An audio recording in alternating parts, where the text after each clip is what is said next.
folks. I'm here today on today's episode of The Hustling Agent with the Jeremy Smith out of Fort Worth, Texas. Yes, sir. Jeremy, what is going on? Man, just hustling. Loving this new year, new vibes, man. We're excited.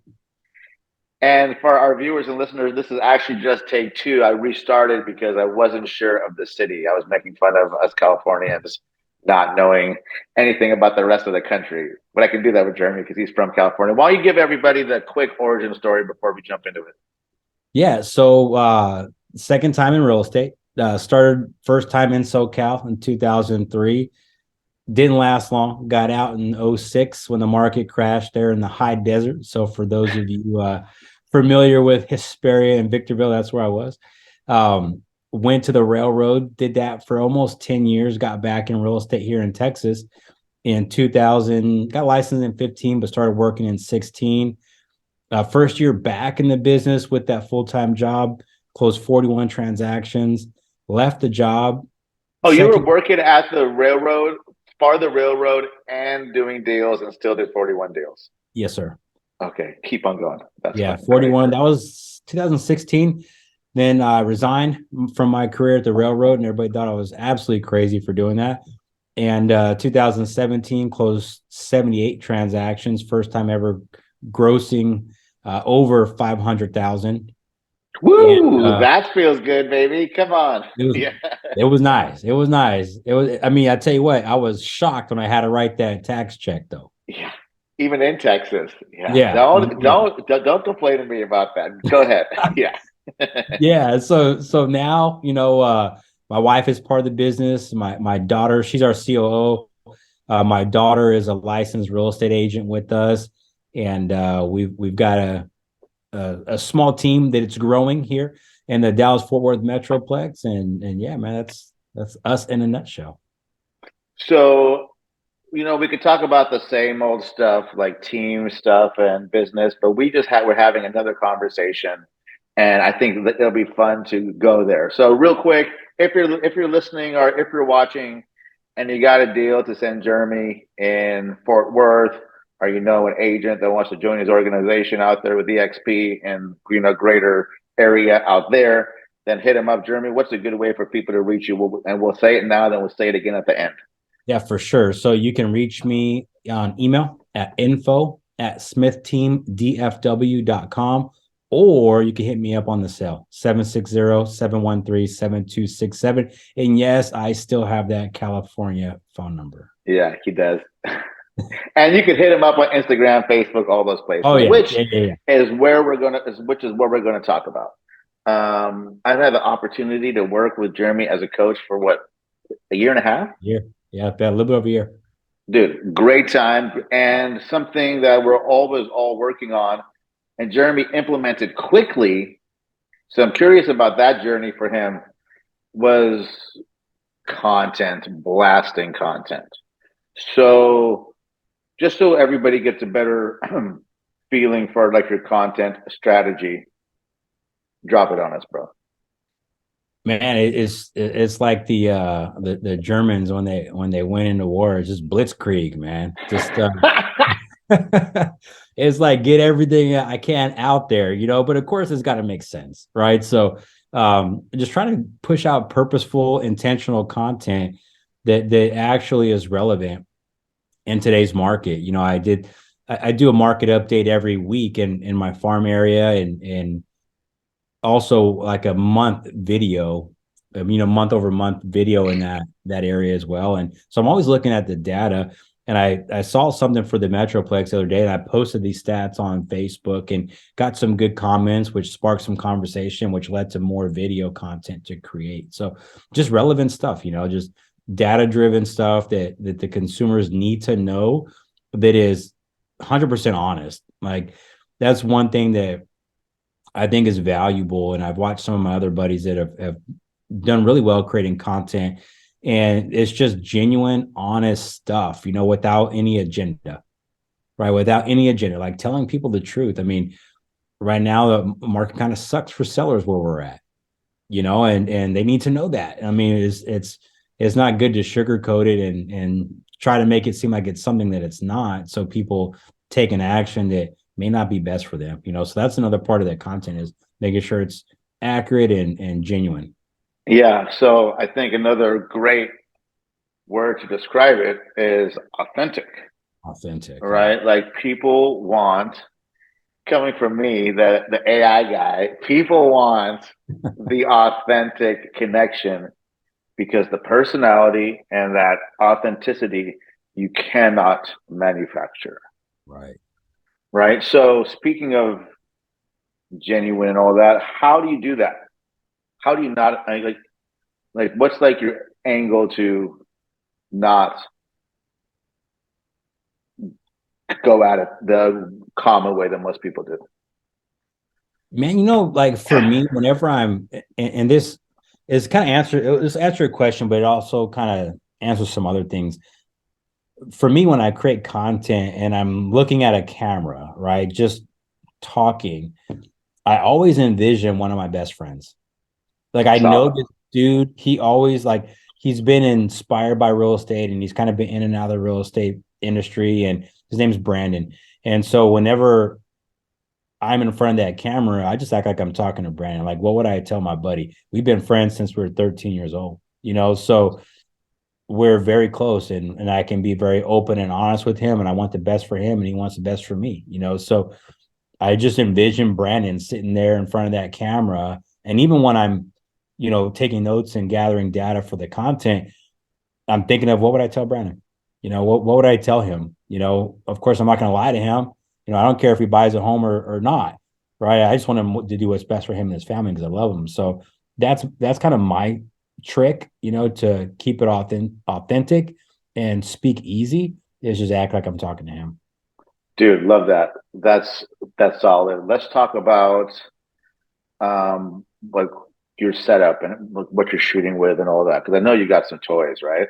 Yeah. Yeah. I got pretty cool camera. Bought this a couple years ago. It's a Lumix GH5, I believe. Okay. And a couple different lenses for it. I've got one that we started using that my editor really loves. It's the one. I'm not techie, man, so I'm probably gonna fuck this all up. But it's That's it's the one okay. that blurs the background, Okay, right? cool. Got that one, and I got one that can zoom in and out, a little bit further. Um, Wide angles, use that one. But what really made a big difference, man, was in this office, like soundproofing it Oh, that's right. in the audio quality in the office where I record, which is where I'm at right now. I went to a website called GAK Acoustics, so plug for you guys. GAK Acoustics. GIK. GIK Acoustics. Mhm. Got it. We'll put that in the And show notes. bought these sound panels, and it's made such a big difference in the audio quality. And then um for mics and stuff, I just use Rode mics. Rode's got those wireless mics, and I put a lavalier mic on Sure. that, and I just record with that, man. And I got a ring light and turn the lights off here. I got a light sitting behind me that's got okay, which way should I Okay. do that way? Okay. Yeah. Yeah, it provides that backlighting for some depth, and I don't use a teleprompter. Um, yeah, that's pretty much it, man. That's the setup. So, uh, so you guys were, if you're listening, Jeremy's got his office with some shelves on the wall, and it's all black. It looks super sleek in there. But are all the walls covered in the soundproofing?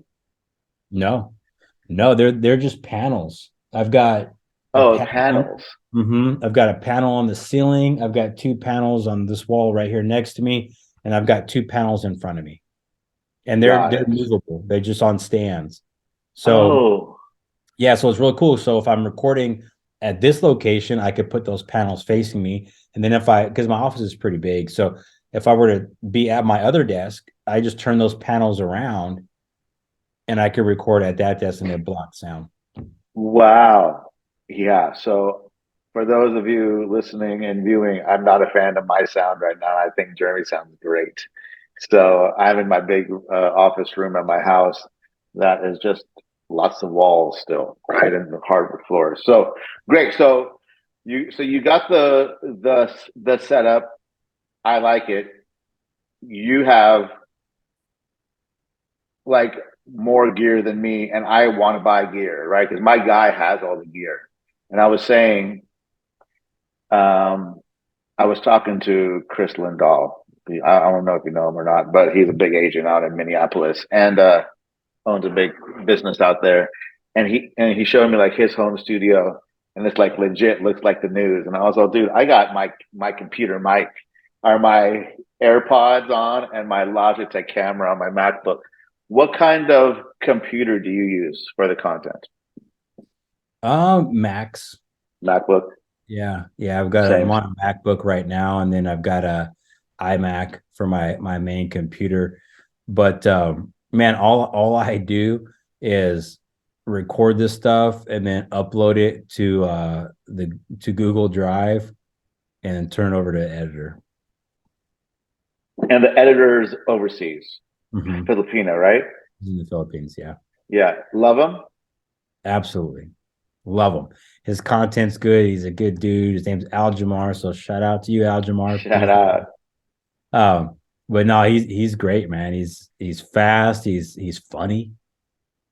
He clowns me all the time. Like Good. seriously, he's turned me into a llama. He's done such funny stuff, man, and not all that good gets put out, but it's just fun. It's fun. I Dude, love what. I'm really glad because I know that that can be a challenge to find the right fit in any, whether it's local or virtual or whatever, right? Or here or overseas, it can always be a challenge. So I'm glad that you got somebody you can talk shit to because that makes it fun, right? It does. It does. It makes a lot of fun, man. Then the more he edits for me, the more he gets to know my personality and he's kind of helping me also to really show my genuine self.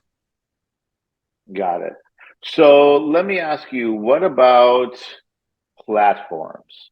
Like, what is your outlook on platforms? Where are you spending energy on? What strategy? So let's just start. Like, what's your main platform that you love to post to?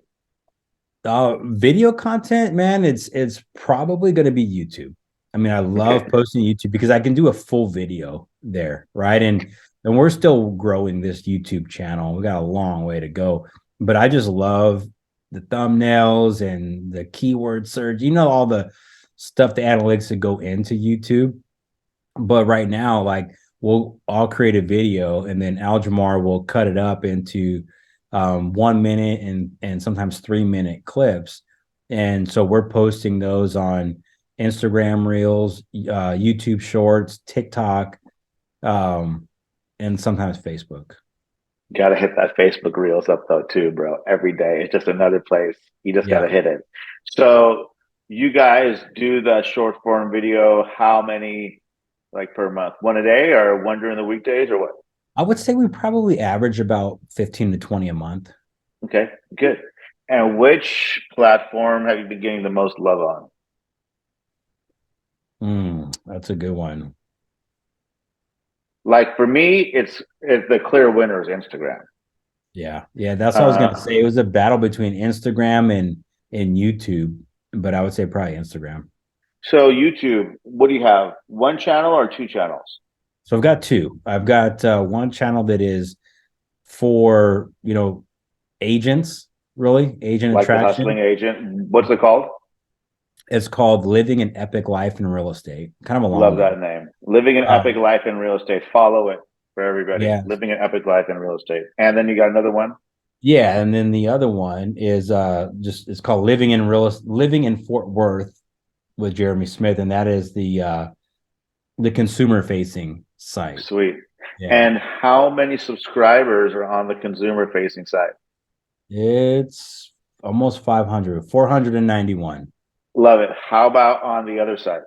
Oh man, that's embarrassing. Let me It's, see. dude, my numbers are bad too. No matter what I fucking do on YouTube. I'm gonna switch. But my best friend just messaged me today, and he was like, "Hey man, this channel is posting your videos," and it was it was the living epic life in real estate. It was that one. But That's I don't know. funny. I can't get logged into it right now. But it's like 100, like maybe 100. Dude, totally. So we started like, I had told you about the setting up that other YouTube agent facing site. I have Hustling Agents and I have Big Block Realty North. And Hustling Agent has hundreds of it has well over 100 videos and has like 300 subscribers. Yeah, it's crazy. YouTube's hard, man. YouTube's hard. So we started another third account. I finally logged in yesterday, and that's Sunit Agarwal. Because right now, I don't know if I told you, but I've been like wrestling with the idea of, as we progress into like more omnipresence, do we need that other brand? Like, do I need to also have Hustling Agent, or can Sunit Agarwal just be the main person? And Yeah. so, whatever the thoughts are, I mean, but you think of someone like Ryan Stewman, and he was hardcore closer forever, but you don't ever hear him say that anymore or see him publish that at all, right? Yeah. So it's kind of interesting. So along those veins, along that path, we decided to do Sunit Agarwal, and I got 54 subscribers. Fucking suck. Nice. Nice. 54. I'm all Chris. Oh, why did we do this? My marketing manager who will listen to this later while he's editing and laugh at us. Now I got 3 pages that suck. Like, it's not making me feel better. Right. I've got a buddy, one of my buddies, Josh, he just moved to Florida, and he started a channel out there, and he posted on Facebook the other day about how good this one video is, and he got like a few hundred subscribers off this one video. And I'm like, dude, what are you doing? Like, what are you doing to help your channel grow so fast? And what he said to me was smart Alec, but it's true. He said, I'm just giving the people what they want. And I'm like, okay, smart ass. But that's what he did. Like, he's giving the people what they want. So I guess the challenge is, what do they want? You know, You what do sure? the people? So there's some new tools that I'm working on that as soon as I get some more data, I can tell you about. But you got to give people what they want. Yeah. And the more you can tap into what's viral, then the more you can really get more. If something is being searched a lot, if some fucking cat videos being searched a lot, maybe you should do real estate and cat videos. I don't know. Cat Right? videos. Well, I tried something different, man. And it went pretty good. I used so I've been seeing all of this chat GBT stuff. So I used it to create the description, because what I learned is like the keywords you put in there, like the tags, are like ancillary to your description. So the description of the video is actually the most important part, you know. Yeah. So I used chat GBT and had it do description, and it's pretty good. I mean, this video is it's performing better than most of the videos, and it's got 61 views in 5 days, which is not Yeah. great, but it's better than a lot of the other ones. So I really, mean, you've been able to do that with Jasper this whole time too. There's a yeah. YouTube description like keyword optimized. We'll see how long that stays effective. Shout out, I have my webinar tomorrow with that you'll be on, where we're talking about all this chat stuff, Thursday, January 5th, which this will be published after that. But if you missed it, go to my link in my bio, my link tree, and there'll be a recording somewhere. But yeah, dude, good. So what are the goals for the business? It was fun talking about content. See, it's more fun than talking about business, because like we're just like both just going after it. And some things work for some people and some things haven't worked for other people. Right. And it's like a fucking game, but it's like a video game.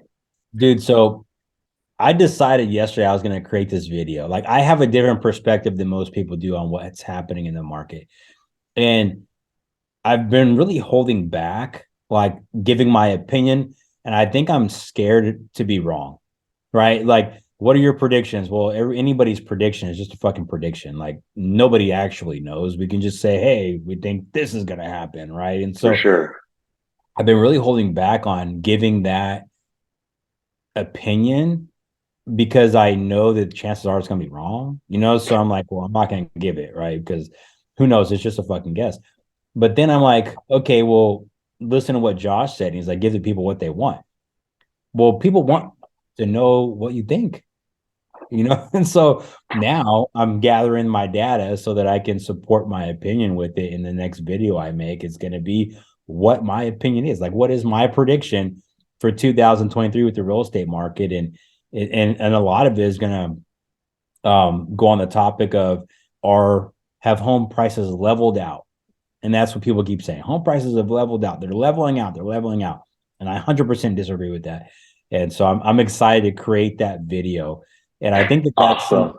yeah, I think that's something that people should do. Like, just be going back to the beginning of this conversation, just be authentic. Like, say what you think and what you feel and back it up with like common sense and data, but don't be afraid to be you. Yeah, dude, that's the only thing that works is being authentic. That's the only thing. Right. And I mean, dude, like, being authentic and not quitting. Not quitting. Yeah, quitting is Maybe study your results, but you can't quit.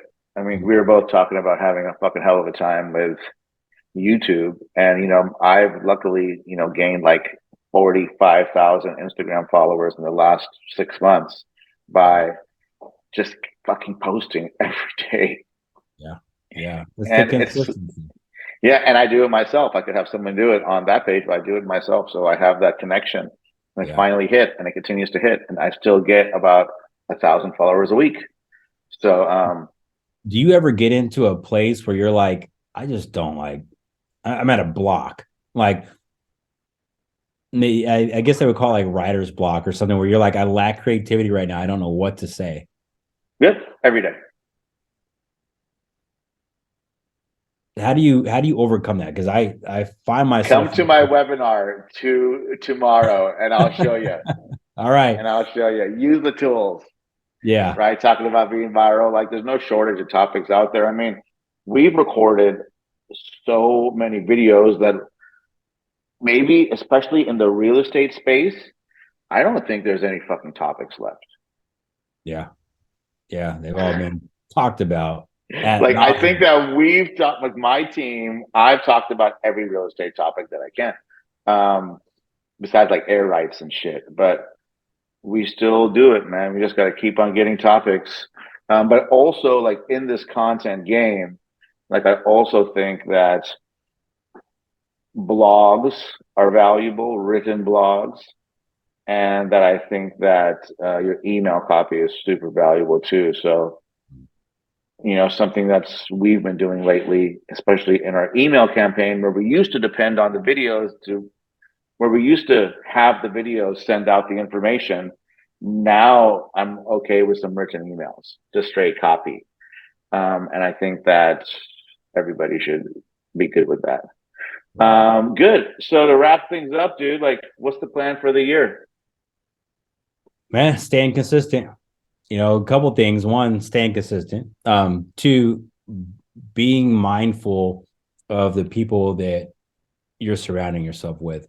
And it's not just like your friend group or your peers, but really anybody you're doing business with. One thing I learned last year, I know this is kind of silly to say that I just learned this, but just being authentic, I learned that it's important to listen to what people say, but it's probably more important to watch what they do. And if what they say and what they do are not in alignment, then they shouldn't be in your circle, right? Yeah. Because they're just they're just lip service, right? And so last year I found myself surrounded by a lot of people that were like that. They're just talking big game.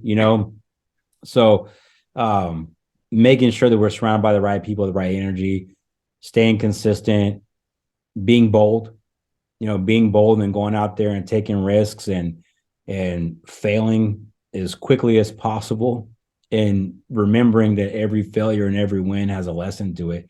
So learning from that. So those are some things we're going to do, man. Continue to grow and not just in agent count, but in our mindset and growing our knowledge and have a good time, man. It's a crazy time in real estate and we're gonna enjoy it.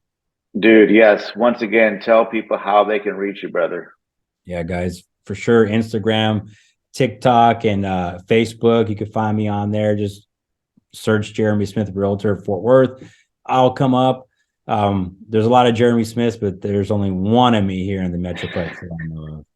You can also email me at info@smithteamdfw.com. Or you can reach out on my phone, 760-713-7267. Text or call that number. Probably just text. If you call, I might think you're a spammer. You can leave me a message. Yeah. But Yeah. That's awesome. You guys hit Jeremy up with your Fort Worth referrals or maybe even some content questions. Give him a follow and a pat on the back for all those efforts. And thanks for coming on, bro. And we'll see you soon. appreciate you, brother. All right.